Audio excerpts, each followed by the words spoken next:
హల్లెలూయా, హల్లెలూయా. ప్రభువైన యేసుక్రీస్తు నామం పేరిట చేరొచ్చిన మీ అందరికీ నా హృదయపూర్వక వందనాలు.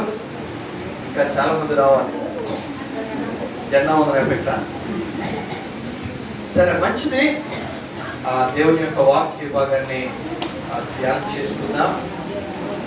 వీలైనంత వరకు 15 ముగిస్తాను. అది తప్పు, గంట లేట్ ఆడుతున్నాయి. అది సరి చేద్దాం అనుకున్నా, ఈరోజు కూడా మర్చిపోయా. గంట లేట్ ఆడుతున్నా, 11 అయింది. ఆ 12 గంటలలోపు ముగిస్తా. ఎందుకంటే ప్రార్థన అయిన తర్వాత నేను విజయవాడ వెళ్ళాలి. విజయవాడ చిన్న ఫంక్షన్ వెళ్ళి మళ్ళీ సాయంత్రానికి రావాలి. వీలైనంత వరకు 12 గంటలలోపు ముగిస్తాను.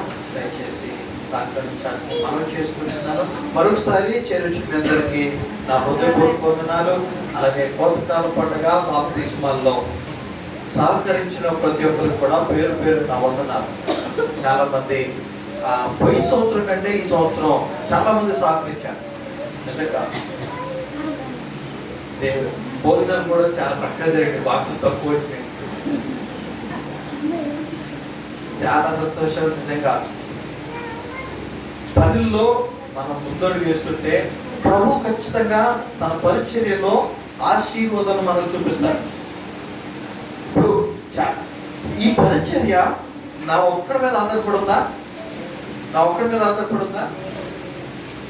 పరిచర్య అనేది ఎప్పుడు కూడా ఒక్కళ్ళ మీద ఉండదు. సంఘం ఈ సంఘంలో నువ్వు ఉన్నావు, నీ కుటుంబం ఉంది, నీ భర్త ఉన్నాడు, నీ పెట్టుకున్నాడు.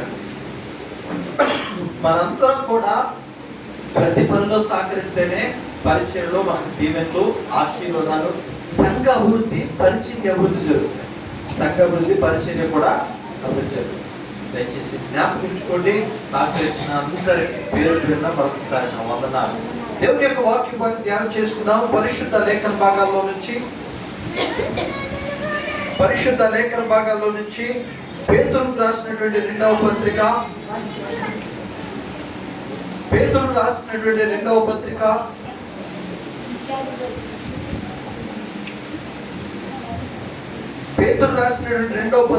రెండవ అధ్యాయం మొదటి 3 వచ్చిన భాగం చదువుకుందాం.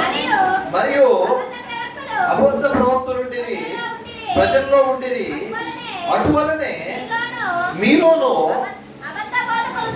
అబద్ధ బోధకులుందురు.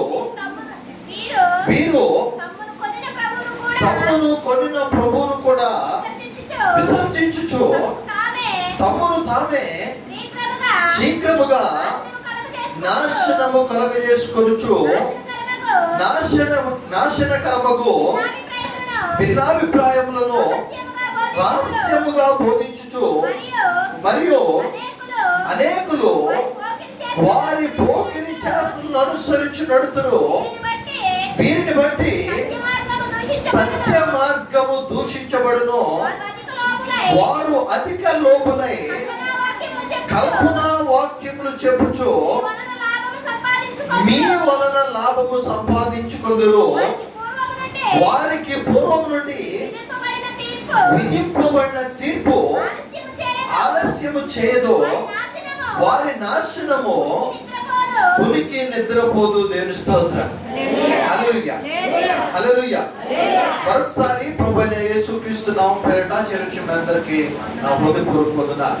చదవబడిన లేఖన భాగాలు మనం జ్ఞాపకం చేసుకున్నట్లయితే, చదవబడిన లేఖన భాగాల్లో ఈ పేతురు రాసిన రెండవ పత్రికలో అబద్ధ బోధకుల గురించి మాట్లాడుతుంది. ఈ అబద్ధ బోధకులు ఎవరయ్యా అంటే, ఈ అబద్ధ బోధకులందరూ కూడా దేవుని యొక్క వాక్యములోనిది కాక దేవుని యొక్క వాక్యములో నుంచి బయట వాటిని మాట్లాడేవాళ్ళు.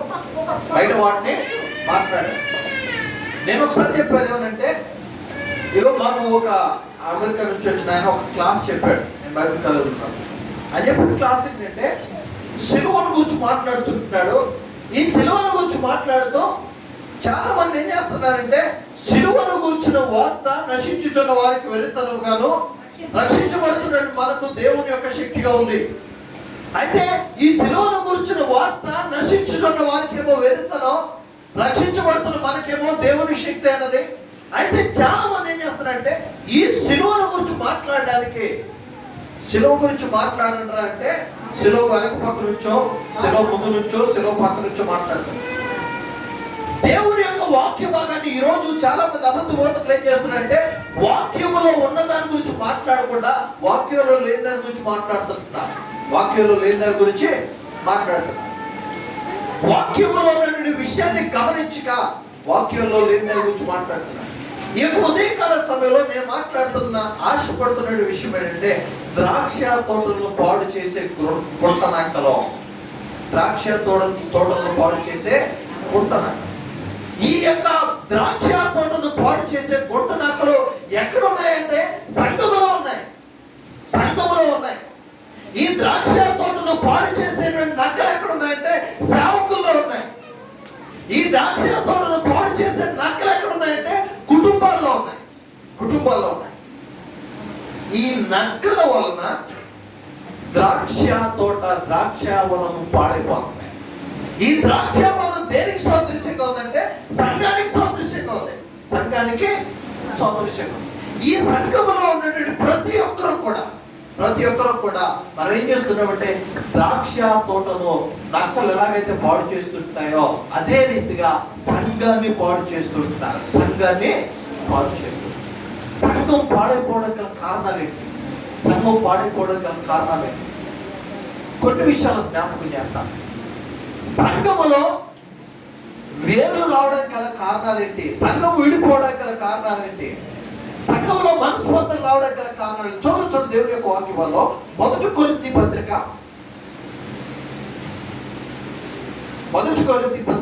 5వ అధ్యాయం, 1 కొరింథీ పత్రిక 5వ అధ్యాయం 6వ వచనం భాగం చూడండి. మీరు అతిశయపడుట మంచిది కాదు, పులిసిన పిండి కొంచెమైనను ముద్దంతయు పులియ చేయదని మీరు ఎరుగరా? మీరు పులిపిండి లేని వారు కనుక క్రొత్త ముద్ద అవుటకై ఆ పాతదైన పులిపిండిని తీసి పారవేయుడి. చాలమ్మా, నేను స్తోత్రం. ద్రాక్ష తోట పాడు చేసేటువంటి గుంట నక్కలో ఈ ద్రాక్ష తోట దేనికి సాదృశ్యంగా ఉందంటే సంఘానికి సాదృశ్యంగా ఉంది. సంఘాన్ని పాడు చేసే వాళ్ళు ఎవరంటే సంఘంలో ఉన్నవారే. సంఘాన్ని పాడు చేసేది ఎవరంటే సేవకుడే. సంఘాన్ని పాడు చేసేది ఎవరు? సేవకుడే. అయితే నా ప్రియమైన పిల్లలు జ్ఞాపకం చేసుకోండి, సంఘము పాడైపోవడానికి ముఖ్య కారణం ఏంటంటే ఇదిగో పులిసిన పిండి అనే వేషధారణ, పులిసిన పిండి అనేటువంటి వేషధారణ. సంఘం పాడైపోవడానికి గల కారణాలు ఏంటి? వేషధారణ. సంఘంలో విభేదాలు రావడానికి గల కారణం ఏంటి? వేషధారణ. ఇగో ద్రాక్ష తోటను పాడు చేసే గుంట నక్కలు, సంఘాన్ని పాడు చేసే విశ్వాసులు, వీటి మధ్య వ్యత్యాసం ఏంటంటే వేషధారణ. వేషధారణ దేవుని యొక్క వాక్య భాగం సెలవిస్తుంది, ఇగో మీరు పులియని పిండి లేనివారు కనుక, పులియని పిండి లేనివారు కనుక. ఇగో పులిసిన పిండి మొద్దైనను మొత్తాన్ని కూడా పాడు చేస్తుంది, మొద్దైన కూడా మొత్తాన్ని పాడు చేస్తుంది. ఈ పులిసిన పిండి ఏదైతే మొత్తుందో ఆ మొత్తం వేసుకొచ్చి నీ మంచిగా కాపాడుకున్న పిండిలో వేస్తే నీ పిండి అంతా పాడైపోద్ది. పాడైపోదా? నీ పిండి అంతా పాడైపోద్ది. ఇగో సంఘములో నువ్వు చేరి నువ్వు ఒక్కడే వేషధారణ కలిగి ఉంటే ఆ సంఘం అంతా పాడైపోద్ది, ఆ సంఘం అంతా కూడా పాడైపోద్ది. వేషధారణ, మన వేషధారణ దేవుని మందిరంలో ఒక రూపం, బయట ఒక మాట, సంఘములో ఒక మాట, విశ్వాసుల ముందు ఒక మాట, సేవకుల ముందు ఒక మాట, బయట ఒక మాట. అది జ్ఞాపకం చేసుకో. వేషధారణ కలిగి ఉంటే సంఘము పాడైపోతుంది. వేషధారణ కలిగి ఉంటే సంఘాన్ని పాడు చేసేటువంటి అన్నారు. వేషధారణ వల్ల సంఘం అనే ద్రాక్ష తోటను పాడు చేస్తుంటున్నారు. నీ జీవితం మారాలి, నీ జీవితం మారాలి అంటే పులిసిన పిండి ఏదైతే ఉందో ఆ పిండి ఆ ఒక్క ముద్ద తీసిపారే, ఆ ఒక్క ముద్ద తీసిపారే, నీ ముద్దంతా మిగులుతుంది. ఆ ఒక్క ముద్ద నువ్వు దాచిపెట్టావు అనుకో, ఇదిగో మొత్తం పాడైపోతుంది, మొత్తం పాడైపోతుంది. అది జ్ఞాపకం చేసుకో. సంఘము పాడైపోవడానికి లేదా సంఘము చీలికలు అవడానికి గల కారణం ఏంటంటే వేషధారణ. ఈ వేషధారణ ఎక్కడ ఉందంటే సావుకుల్లో ఉంటాయి. ఈ వేషధారణ ఎక్కడ ఉందంటే సంఘములో ఉంది. ఆ వేషధారణ ప్రభువుకు నచ్చదు. ప్రభువుకు నచ్చదు. వేషధారణ ప్రభువుకు నచ్చదమ్మా. నువ్వు ఎలా ఉన్నావో అలానే ఉండు. నువ్వు ఎలా ఉన్నావో అలానే ఉండు. నటించొద్దు ప్రభు దగ్గర. నువ్వు నటిస్తే ఖచ్చితంగా దేవుని ఉగ్రతను చూస్తాం. దేవుని ఉగ్రతను చూస్తాం. నీ స్వభావం ఏంటి? ఈరోజు నువ్వు వేషధారణ వేసుకోవాల్సిన అవసరం లేదు. నువ్వు దేవుని సంఘాల్లో ఉన్నావు. దేవుని సంఘాల్లో నువ్వు కానీ నేను కానీ దేవుని మందిరంలో ఒక రూపం, బయట ఒక రూపం మనకు ఉండకూడదు. బయట ఒక రూపం మనకు ఉండకూడదు.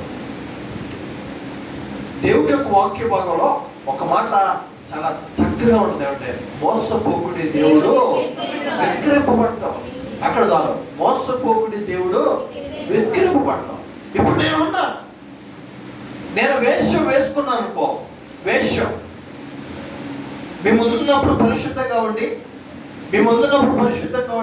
ఈ స్థలంలో నుంచి నేను బయటకు వెళ్ళిన తర్వాత నా రూపం ఇంకొకటి అనుకో, దేవుడికి ఏమన్నా అన్యాయమా? దేవుడికి ఏమన్నా నష్టమా? ఎవరికి నష్టం? నాకే నష్టం. మోసపోతూ దేవుడు విక్రింపబడతాం. నీ వల్ల దేవుని యొక్క నామం ఏమాత్రము కూడా అవమానపరచబడదు. నీ క్రియల వలన ఫలితం ఎవరికంటే నాకే. నా క్రియలు చెడ్డవైతే నాకే ఫలితం. నేను వేషం వేసుకున్నాను అనుకో, నేను రూపం మార్చుకున్నాను అనుకో, నష్టం నాకే. జాగ్రత్త తండ్రి. వేషధారణ అనేది ప్రభువుకు అసహ్యమైనది. దయచేసి వేషధారణ విషయంలో జాగ్రత్త. నువ్వు ఎలా ఉన్నావో అలానే ఉండు. నీలో పాపం ఉందా, నీలో తప్పు ఉందా, నీలో వేషం ఉందా, నీలో వ్యభిచార క్రియలు ఉన్నాయా? ఆ వ్యభిచార క్రియలను పట్టుకొని, ఆ వ్యభిచార క్రియలు అంటి పెట్టుకొని దేవుని దగ్గర రావద్దు. దేవుని దగ్గరకే రావద్దు. నేను పాపం చేసి, నేను వ్యభిచారం చేసి, నీలో మొక్కలేసి ప్రార్థిస్తే దేవుడు నా ప్రార్థన ఆలకిస్తాడా? వేషధారణ. నేను చేసేది వ్యభిచారం. ప్రభు అంటే ప్రభు నా ప్రార్థన వినడం. వేషధారణ. ఒకవేళ వేషధారణ నుండి జాగ్రత్త తల్లి, నీ కుటుంబం అంతా కూడా పాడైపోతుంది. నీ కుటుంబం అంతా కూడా పాడైపోతుంది. నీ కుటుంబం బాగుపడాలంటే ఆ పులిసిన పిండి, ఆ పాడైన పిండి ఏ మొత్తైతే ఉందో, ఏ పాపం అయితే ఉందో ఆ పాపాన్ని విడిచిపెట్టాలి. అది ఏదైనా అంతేకాని ఆ పాపాన్ని ప్రభువును కలిపి వస్తే దీవించబడం. సంఘాన్ని పాడు చేసేవారు వేషధారణ కలిగిన వారు. సంఘం అనే ద్రాక్ష తోటను పాడు చేసేది ఎవరంటే వేషధారణ కలిగిన వారు. ఆ వేషధారణ కలిగిన వారుగా మనం ఉంటే మనం పరీక్షించుకోవాల్సిన వారుగా మనం ఉన్నాం. మనం పరీక్షించుకోవాల్సిన వారుగా జ్ఞాపకం చేసుకుంటాం. మరొక మాట జ్ఞాపకం చేసుకుని చూడండి. దయచేసి లూకాసు వార్త 12:1 అంతలో ఒకరినొకడు వేల కొలది జనులు ఆయన తన శిష్యులతో మొదట ఇట్లని చెప్పసాగెను, పరిశీల వేషధారణను పులిసిన పిండిని గురించి జాగ్రత్త పడుడి. పులిసిన పిండి విషయంలో జాగ్రత్త పడుడి. వేషధారణ విషయంలో జాగ్రత్త. ఎవడో వేషం వేసుకున్నాడు, వాడు వేషం వేసుకున్నారు, నువ్వు వేసుకున్నావా? నష్టం నీకే. జాగ్రత్త తల్లి. మరొక మాట చూడండి. ప్రసంగి గ్రంథం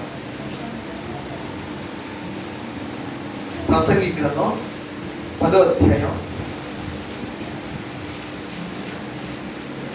ప్రసంగి గ్రంథం 10వ అధ్యాయం 11వ వచనం చదువుతాం చూడండి. మంత్రపు కంటు లేక పాము కరిచిన ఎడల మంత్రగాని చేత ఏమీ కాదు, జ్ఞానిని నోటి మాటలు ఇంపుగా ఉన్నవి. అయితే బుద్ధిహీనుని నోరు వాడినే మృంగివేయును, వాడి నోటి మాటల ప్రారంభము బుద్ధిహీనత, వాని పలుకుల ముగింపు వెర్రితనము చలమా. బుద్ధిహీనుని యొక్క మాటలు వాడిని పాడు చేయను. బుద్ధిహీనుని యొక్క మాటలు వాడిని పాడు చేయను. చూడ ప్రియ బిడ్డలారా, కొంచెము యొక్క బుద్ధిహీనత, కొంచెం బుద్ధిహీనత ఏం చేస్తుందంటే సంఘాన్ని పాడు చేస్తుంది. కొంచెం బుద్ధిహీనత కుటుంబాన్ని పాడు చేస్తుంది, కుటుంబాన్ని పాడు చేస్తుంది. తల్లి జ్ఞాపకం చేసుకో, మన ఇంట్లో ఎవరన్నా ఏదన్నా మాట చెప్పారనుకోండి, అది నిజమో అబద్ధమో తెలియకుండా మనం పోయి ఇదేంటి అదేంటి అని ధూమ్ధాం చేస్తే మన కుటుంబంలో శోధనలు ఉంటాయి. అవునా కదా? అవునా కదా? బుద్ధిహీనత వారిని నాశనము చేస్తుంది. జాగ్రత్త. బుద్ధిహీనుని యొక్క మాటలు వారి కుటుంబాన్ని నాశనం చేస్తాయి. బుద్ధిహీనుని యొక్క మాటలు వేరే కుటుంబాన్ని పాడు చేస్తాయి. బుద్ధిహీనుని మాటలు సంఘాన్ని పాడు చేస్తాయి. బుద్ధిహీనుని యొక్క మాటలు ఇగో ద్రాక్ష తోటాన్ని సంఘాన్ని పాడు చేస్తాయి. ఈ బుద్ధిహీనుడు ఏంటి? ఏదైనా వనలోంచి అదా బయట రావడం గల కారణం ఏంటి? ఇది నిజమేనా అనే మాటగా, ఒక్క మాటే, ఇది నిజమా, ఇది నిజమా, అవకు స్టార్ట్ అయిపోయింది అనుమానం. తల్లి జాగ్రత్త. బుద్ధిహీనుని యొక్క మాట నాశనము కలుగజేస్తుంది. బుద్ధిహీనుని యొక్క మాట, బుద్ధి లేని వారి వల్లే మనం మాట్లాడుకోవడం, బుద్ధి లేని వారి వల్లే మనం మాట్లాడుకోవడం. బుద్ధి కలిగిన వారంగా మాట్లాడాలంటే దేవుని యొక్క జ్ఞానముతో నింపబడాలి. దేవుని యొక్క జ్ఞానంతో నింపబడాలి. సంఘములో ఆలోచన లేకుండా మనం మాట్లాడే మాటలు,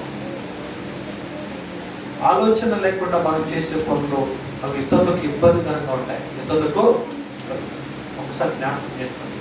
బుద్ధిహీనుని యొక్క మాటలు నాశనం చేయడం. మరొక మాట జ్ఞాపకం చేసుకున్నటువంటి దయచేసి సామెతల గ్రంథం 6వ అధ్యాయం, సామెతల గ్రంథం 6వ అధ్యాయం 10వ వచనం చూద్దాం. ఇంకా కొంచెము నిద్రించదునని, కొంచెము కునికెదనని, కొంచెము సేపు చేతులు ముడుచుకొని పరుండెదనని, అందుచేత దోపిడిగాడు వచ్చినట్లు దారిద్ర్యము నీ యొద్దకు వచ్చును, ఆయుధారుడు వచ్చినట్లు నీకేమి వచ్చు, నీ యొద్దకు లేమి నీ యొద్దకు వచ్చును. చాలు. చూడండి, తలబడి లేఖన భాగాలు మనం జ్ఞాపకం చేసుకున్నట్లయితే, ఇంకా కొంచెము నిద్రించేదని అనుకుని, కొంచెము కునికెదనని, కొంతసేపు చేతులు ముడుచుకొని పడుకుందునని నీవు అనుకుంటువు, కానీ దారిద్ర్యము నీ దగ్గరకు వచ్చున్నావు. దారిద్ర్యము నిజమే. ఈ మాట నిజమే. ఈరోజు నేను అంతే అనుకున్నా. 4 లేచా, 4 లేచి కొద్దిసేపు పడుకుందాలే అనుకున్నా. కొద్దిసేపు పడుకుందాలే అని నేను లేచేసరి పోదొక్కింది. కానీ జ్ఞాపకం చేసుకోండి, మన ఆత్మీయ జీవితం వెనకబడిపోవడం గల కారణం ఏంటంటే బద్ధకస్తులమై నిద్రించడం. ఇగో మనం అనుకుంటాం కొంచెంసేపు నిద్రపోతాం, కొంచెంసేపు నిద్రపోతే ఈ కొంచెం సేపులో నీ యొక్క ఆత్మీయత ఏమైపోతుంది? నీ ఆత్మీయత ఏమైపోతుంది? ఈ కొంచెం సేపులో మన ఆత్మీయ జీవితం అయిపోతుంది. కొంచెం సేపు పడుకుంటా, కొద్ది కురుకు తీస్తా, కొద్దిసేపు చేతులను ఉంచుకుంటా, అలారం పెట్టుకుంటాం, అలారం పడుకుంటాం, అలారం ఆపిది గుర్తుందిగా మళ్ళీ నిద్రపట్టి గుర్తుంటాం. అది జ్ఞాపకం చేసుకోవడం. ఉనికిపాటు, కొంచెం నిద్రపోయేదని సోమరితనం వలన ఇగో సంఘమును పాడు చేయదు. సోమరితనం వలన, సోమరితనం నిర్లక్ష్యం. దేనికి నిర్లక్ష్యం అంటే సంఘంలోకి రావడానికి నిర్లక్ష్యం, సంఘ కార్యక్రమంలో పాల్గొనడానికి నిర్లక్ష్యం. సంఘ కార్యక్రమాల్లో పాల్గొనడం వలన ఇదిగో నీకు వచ్చే దీవెనలో ఆశీర్వాదాలు కోల్పోతున్నాం. నిద్ర అనే సోమరితనం వలన ద్రాక్ష తోటాన్ని సంఘాన్ని మనం పాడు చేసేవాళ్ళం. ద్రాక్ష తోటాన్ని సంఘాన్ని మనం పాడు చేసేవాళ్ళం. అది జ్ఞాపకం చేసుకోవాలి. ఏ స్థితిలో మనం ఉన్నాం, ఒకసారి మనం జ్ఞాపకం చేసుకున్నాం. ఒక్కసారి మనం పరిశీలించుకున్నాం. మరొక మాట జ్ఞాపకం చేసుకుంటుంటే యెహోషువ గ్రంథం 6వ అధ్యాయం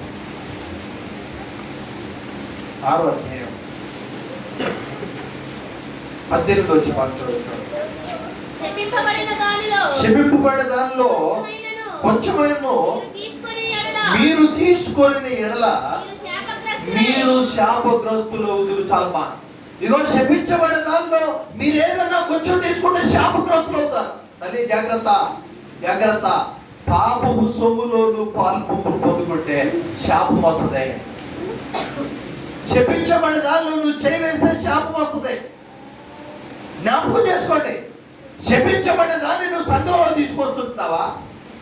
శపించబడిన దాన్ని నువ్వు దేవుని మందిరంలో తీసుకొస్తుంటున్నావా? జాగ్రత్త. శపించబడిన దాని వల్ల శపించబడింది. మరొక మాటలో చెప్పాలంటే పాపపు సొమ్ము పాపపు ఆలోచనతో దేవుని సంఘంలో రాకూడదు. పాపపు ఆలోచనతో దేవుని సంఘంలో శపించబడిన దాన్ని దేవుని మందిరం తీసుకొచ్చి దేవుని మందిరం అనే ద్రాక్ష తోటను పాడు చేసేది. నీ కుటుంబంలోకి నువ్వు తీసుకొచ్చేది అది శాపగ్రస్తమైనటువంటిదా, కష్టాజితమైందా? శాపగ్రస్తమైందా, కష్టాజితమైందా? తల్లి జ్ఞాపకం చేసుకో. అది శాపగ్రస్తమైందైతే మన కుటుంబంలో నిలబడదాం. మన కుటుంబంలో నిలబడదాం. దేవుని సన్నిధానంలో నీకేదన్నా కష్టపడి నువ్వు తీసుకుంటే అది నీకు ఆశీర్వాదం. కష్టపడి నువ్వు తీసుకుంటే అది నీకు ఆశీర్వాదం. నువ్వు కష్టపడకుండా ఏం చేయకుండా నాకు దీవెనలు రావాలి, నాకు ఆశీర్వాదాలు రావాలంటే రావు. ఆశీర్వాదాలు రావాలంటే జ్ఞాపకం తీసుకుంటాను. శపించబడిన దానిలో చేస్తే దాని వలన నీ కుటుంబము నీ సంఘము ఇదో పాడైపోతుంది. శపించబడిన దానిలో నువ్వు పొందుకోకూడదు. ఇప్పుడు విగ్రహాలు ఉన్నాయి. విగ్రహాల దగ్గర మీరు ఎందుకు భోజనాలు చేయరయ్యా? విగ్రహాల దగ్గర మీరు ఎందుకు ఉండరు? అవి విగ్రహాలు వట్టివే, మట్టివే, శాపగ్రస్తమైనటువంటివి. ఆ శాపగ్రస్తమైన దానిలో నేను చేయను. ఆ శాపగ్రస్తమైన దానిలో నేను చేయను. ఎందుకంటే ఆ శాపగ్రస్తమైన దానిలో నేను చేయి వేస్తే ఆ శాపము, ఆ బాధ, ఆ వేదన నా పిల్లల మీద ఏర్పాటు చేస్తుంది. నా పిల్లల మీద ఏర్పాటు చేస్తుంది. నేను ఎంతుండి జ్ఞానము కలిగి నేను తప్పు చేసి నేను పాపం చేసి ఏమీ తెలియదు నా పిల్లల మీద ఆ శాపాన్ని మోపలేను కదా? మోపుతాడా? జాగ్రత్తల్ని గమనించుకో. నువ్వేదైతే శాపగ్రస్తమైన దానిలో పాప సంబంధమైన దానిలో చేవేస్తున్నావో జాగ్రత్త జాగ్రత్త జాగ్రత్త. ఆ పాపము, ఆ శాపము నీ పిల్లల్ని ఎత్తి మీద పెడుతున్నావు. నీ పిల్లల్ని ఎత్తి మీద పెడతావు. నీ పిల్లల కోసం నువ్వు సంపాదించే ప్రతిదీ కూడా అది కష్టాతీతమైనదైతే నీ పిల్లలకు ఆశిస్తుందో, శాపగ్రస్తమైనదైతే ఖచ్చితంగా అది నీ పిల్లల మీద ఏర్పాటు చేస్తుంది. అది నీ పిల్లల మీద ఏర్పాటు చేస్తుంది. జాగ్రత్త. ఏ స్థితిలో మనం ఉన్నాం జ్ఞాపకం చేస్తున్నాం. ఏ స్థితిలో మనం ఉన్నాం జ్ఞాపకం. మరొక మాట చూద్దాం. దేవుని యొక్క వాక్య భాగంలో నుంచి మత్తయి సువార్త 25వ అధ్యాయం. మత్తయి సువార్త 25వ అధ్యాయం 8వ వచనం భాగం. బుద్ధి లేని కన్యకలు మీ నూనెలో కొంచెం నాకు ఈడని. అందుకు బుద్ధి గల కన్యకలు మాకును మీకు ఇది చాలదేమో, మీరు అమ్మవారి వద్దకు పోయి కొనుక్కొని రండి చెప్పి వారు కొనబోచుండగా పెళ్లి కుమారుడు వచ్చును. అప్పుడు సిద్ధపడి ఉన్నవారు అతనితో కూడా పెళ్లి విందుకు కొనుక్కోబడి. చాలా చూడండి, ఇదంతా మనకు తెలిసిందే. బుద్ధి కలిగిన కన్యకలు, బుద్ధి లేని కన్యకలు. ఈ బుద్ధి కలిగిన కన్యకలు, బుద్ధి లేని కన్యకల్లో మనకేం కనపడుతుందంటే సిద్ధపాటు. అవునా? సిద్ధపాటు గురించి మాట్లాడుకుంటా. ఇగో ఈ బుద్ధిమంది 10 మంది కన్యకులు ఉన్నారు. ఈ 10 మందిలో 5గురేమో సిద్ధపాటు కలిగిన వారు, 5గురేమో సిద్ధపాటు లేని వారు. ఈ 5గురిలో ఉంది నిర్లక్ష్యం. ఏముంది? నిర్లక్ష్యం వలన సంఘం అనే ద్రాక్ష తోటలో నిర్లక్ష్యం వలన నీ కుటుంబాన్ని నువ్వు పాడు చేసుకుంటావు. నిర్లక్ష్యం వల్ల నీ కుటుంబాన్ని నువ్వు పాడు చేసుకుంటున్నావు. ఆ నిర్లక్ష్యం ఏంటి? ఆ నిర్లక్ష్యం ఏంటి? ప్రార్థనకు రావడం నిర్లక్ష్యం. దేని స్తోత్ర. ప్రార్థనకు రావడం నిర్లక్ష్యం, ప్రార్థన చేయడానికి నిర్లక్ష్యం, ప్రార్థనలో కూర్చోడానికి కూడా నిర్లక్ష్యం. మా జ్ఞాపకం చేసుకోండి, ఎంతమంది ఆదివారం నుంచి మరొక ఆదివారం వచ్చేంత వరకు మోకరించడానికి నిర్లక్ష్యం చేసేవాళ్ళు ఎంతమంది? మోకరించాలనే తప్పలేని వాళ్ళు ఎంతమంది? నువ్వు పడుకునేటప్పుడే ఇగో ప్రభువా పొద్దున్నే నేను లేచి నీ సన్నిధానంలో మోకరించే భాగ్యాన్ని ఇవ్వమని ఎంతమంది ప్రార్థన చేసి పడుకుంటున్నాం? ఎంతమంది ప్రభువా నాకు మెలుకునేవయ్యాని ఎంతమంది ప్రార్థన చేస్తున్నాం? కలిసి జ్ఞాపకం చేసుకో. నిర్లక్ష్యం వలన ఇదిగో 10 మంది కన్యకలు ఉన్నారు. 10 మంది కన్యకలు కూడా యేసు ప్రభువుని ఎదుర్కోవడానికి వచ్చారు. ఇదిగో ఇక్కడ కూడుకున్న వాళ్ళు చాలా మంది ఉన్నాం. ఇంతమందిలో దేవుని రాకడ ఇప్పుడు వస్తే నేనంటాను, సిద్ధపడిన హృదయం కలిగిన వారిని దేవుడు తీసుకొని పోతాడు. సిద్ధపడిన హృదయాన్ని దేవుడు తీసుకొని పోతాడు. సిద్ధపడిన హృదయం దేవుడు తీసుకొని పోతే విడవబడిన వాడి పరిస్థితి ఏంటి? జాగ్రత్త. నువ్వు విడవబడడానికి గల కారణం ఏంటి? నిర్లక్ష్యం. నువ్వు విడవబడడానికి గల కారణం ఏంటి తెలుసా? నీకున్న బతుకం. నువ్వు విడవబడడానికి గల కారణం ఏంటి తెలుసా? లెక్కలేనితనం. దేవుడు అంటే భయం లేదు, దేవుడి సన్నిధానం అంటే భయం లేదు, దేవుని యొక్క వాక్యం అంటే భయం లేదు. బుద్ధి లేని కన్యకల వల్లే నిర్లక్ష్యం కలిగిన వారు అవుతున్నావేమో. బుద్ధి లేని కన్యకల వల్లే నీ శరీరానికి నువ్వు లోబడుతున్నావు. కలిగి జ్ఞాపకం చేసుకో. నిర్లక్ష్యం వలన, అశ్రద్ధ వలన సంఘం అనే ద్రాక్ష తోటను, కుటుంబాన్ని మనం పాడు చేసుకుంటాం. ఆ నిర్లక్ష్యం ఏంటంటే ప్రార్థన చేయడం నిర్లక్ష్యం. ప్రార్థన చేయడం నిర్లక్ష్యం. ప్రార్థించాం. జాగ్రత్త తల్లి. ఒక్కసారి మనం జ్ఞాపకం చేసుకున్నాం. మరొక మాట జ్ఞాపకం చేసుకున్నాం. చూడండి, లూకా సువార్త ఆఖరికి ఒక మాట జ్ఞాపకం చేసుకున్నాం. లూకా సువార్త 8వ అధ్యాయం. లూకా సువార్త 8వ అధ్యాయం 13వ వచనం బాగా చదువుతాం. చూడండి, రాత్రి వేళ నుండి వారు ఎవరనగా రాత్రి నేల నుండి వారు ఎవరనగా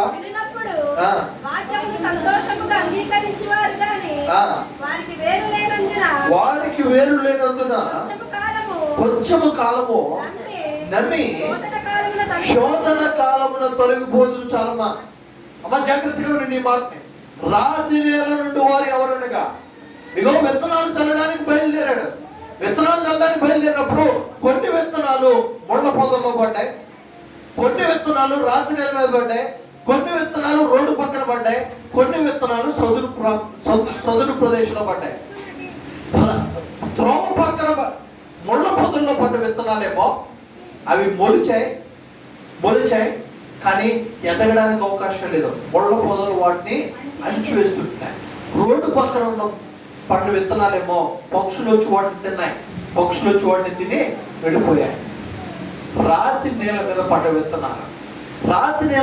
విత్తనాలు ఎవరయ్యాయంటే వాక్యాన్ని శ్రద్ధగా వింటారు.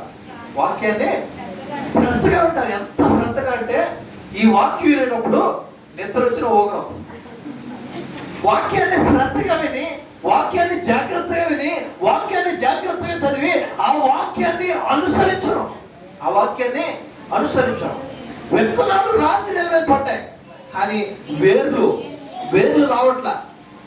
ఈ వేర్లు రావాలంటే, నువ్వు విత్తనాలు విత్తిన తర్వాత వేర్లు రావాలంటే ఒకటి మట్టి ఉందో లేదో గమనించాలి, నీళ్లు పోయాలి, పొదుపు చేయాలి.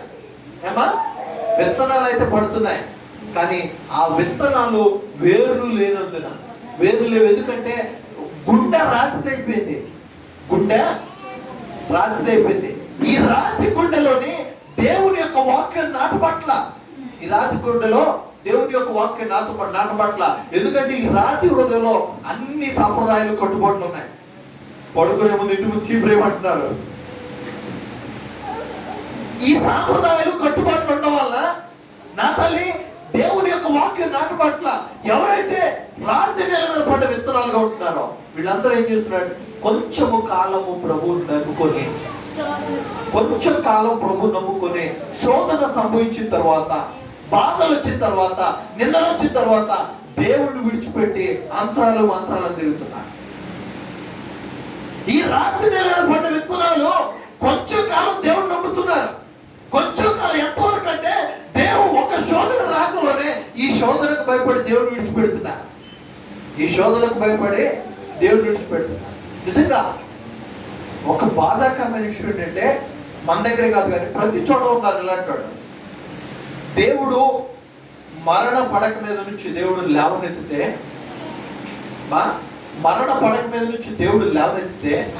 ఈరోజు మనం ఏం చేస్తున్నాం అంటే దేవుని నమ్ముకొని జీవిస్తున్న మనం ఒక్క శోధన రాకలోనే పైన ఉన్నాయి కింద ఉన్నాయి అంటున్నాం. ఈ మధ్య కాలంలో నాకు ఒకడు ఈ 2-3 రోజుల్లో ఒక ఆయన కలిసి మాట్లాడుతున్నాడు. అన్న ఒకప్పుడు కలిసినప్పుడేమో అన్న పరిచయం ప్రారంభించాను. ఓకే, చాలా మంచిది. సంఘాన్ని విడగొట్టకుండా పరిచయం చేసుకో. ఎక్కడున్నా దేవుడు కార్యం చేస్తాడో సంఘం జోలికి మాత్రం పోవద్దు. నేను ఎవరు చెప్పినా నేను కూడా నా జీవితంలో కూడా ఉంటే విషయం, సంఘాన్ని చేస్తున్నాం. దేవుడు పరిచర్యలో వాడుకోవాలంటే ఏదో రీతిగా వాడుకుంటాడు. సంఘంలో నువ్వు ఉన్నప్పుడు ఈ సంఘంలోంచి నువ్వు సంఘం మారద్దు. సేవకులు కూడా అంతే, సంఘాలు చేర్చకూడదు.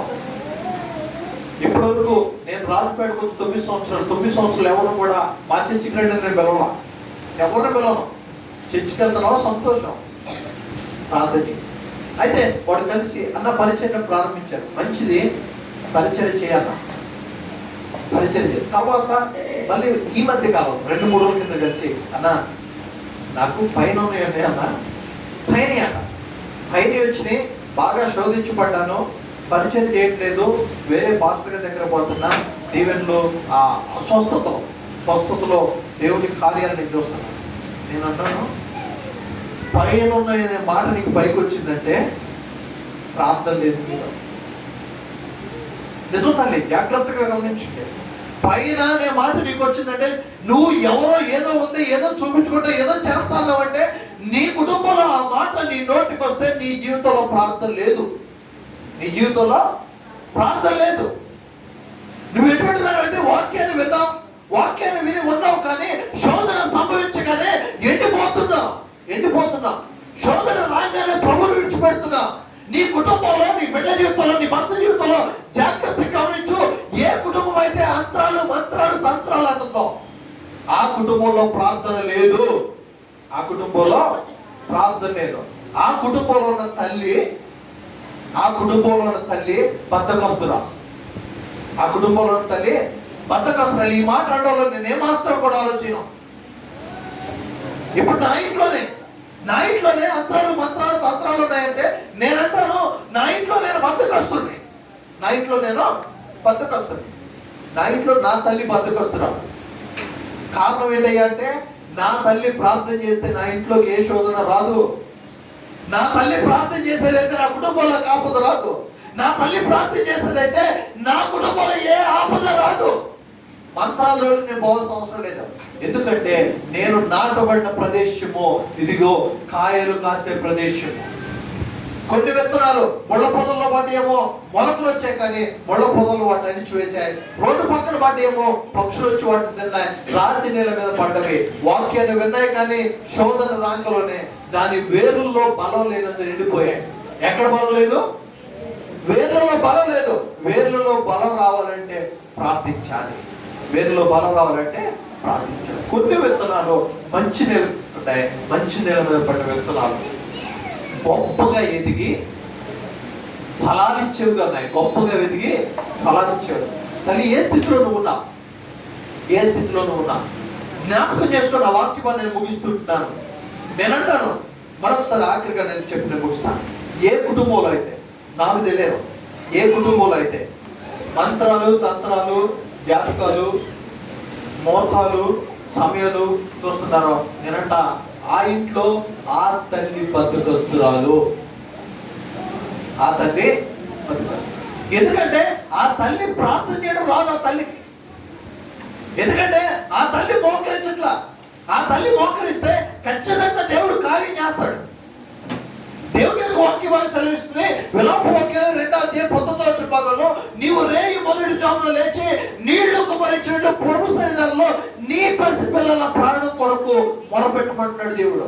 నీ పసిపిల్లల ప్రాణం కొరకు మొరపెట్టమంటున్నాడు. నీ హృదయాన్ని నీళ్లు కుమరించినట్టు.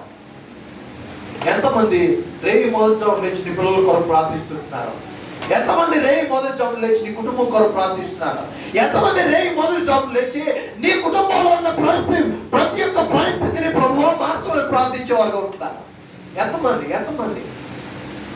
ఏ కుటుంబంలో అయితే రేయి మొదటి జామున ప్రార్థన ఉండదో ఆ కుటుంబంలో దేవుని కార్యాలు కనబడవో, ఆ కుటుంబంలో దేవుడి చెడు శోధనలో ఆటంకాలు తప్ప మరేది కూడా. రేయి మొదటి జామున లేవలేనటువంటి ప్రతి ఒక్క తల్లి కూడా బద్దకస్తురాలే, నిద్రపోతూ అనుకుంటారు. కొంచెం కాలం పడుకుంటాం, కొద్దిసేపు పడుకుంటాం, చేతులు ముడుచుకొని పడుకుంటాం, ఒక కునుకు వేస్తాం, ఆ కునుకు 9 అయితే 10 అవుతాం. తల్లి జాగ్రత్త.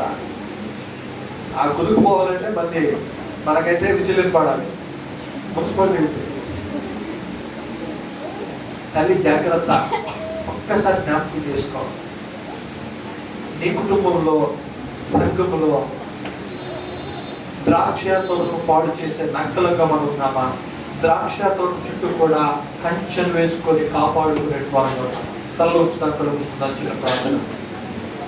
మహాపరిశుద్ధుడా, మహోన్నతుడా, ఘనమైన తండ్రి, నీ పరిశుద్ధ నామానికి వందనాలు స్తోత్రాలు. ప్రభా, ఇంతవరకు విత్తబడిన వాక్య భాగాన్ని బట్టి అయ్యా ప్రభా, ఈ వాక్యాన్ని అయా నామా హృదయాల్లో నాటి నీరు పెట్టుకోవాలని చేయండి. ఎవరైతే ప్రభా అయా వాక్యం విన్నారో ప్రతి ఒక్కరు కూడా ఆశ్రయించబడడానికి దయచేసి నీ కృపలో తెలియజేసి సమస్తమైన మహిమా ప్రభావాన్ని కల్పిస్తూ యేసు నామమున పెట్టి ప్రార్థిస్తున్నాను నా తండ్రి. ఆమేన్. దేవుని స్తోత్రం. హల్లెలూయా.